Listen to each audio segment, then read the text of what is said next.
যে সূর্যটা আমরা দেখতে পাই দিনের বেলা, ওই সূর্যটা নাকি এই বিশাল পৃথিবীর চেয়ে 13 লক্ষ গুণ বড়।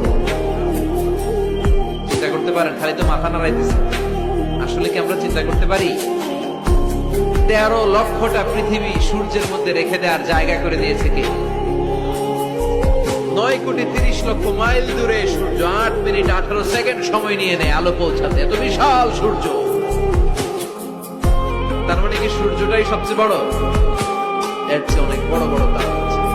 সূর্যের পরে পৃথিবীর সবচেয়ে কাছের তারার নাম প্রক্সিমা সেন্ট্রাই। গুগল করলে দেখবে যে কত তারা। এরপরে আলফা সেন্ট্রাই এ, আলফা সেন্ট্রাই বি, এইভাবে তারা সূর্যটা ক্যারিনা, ব্যাটেলজিউস। যেই সূর্য পৃথিবীর চেয়ে 13 লক্ষ গুণ বড়, ব্যাটেলজিউস নামে একটা তারা আছে। ওই তারা সূর্যের চেয়ে 33 কোটি গুণ বড়। তার মানে কি ব্যাটেলজিউসই সবচেয়ে বড় তারা? এটা ছোট্ট সাইজের তারা। এইটার চেয়েও কত হাজার কোটি গুণ বড় তারা যে মহাশূন্যে আছে, তার কোন ইয়ত্তা আমাদের নাই। এরকম হাজার হাজার million trillion zillion billion octillion তারা মিলে আমাদের এই গ্যালাক্সিটা গঠিত। আমাদের গ্যালাক্সির নাম মিল্কি ওয়ে।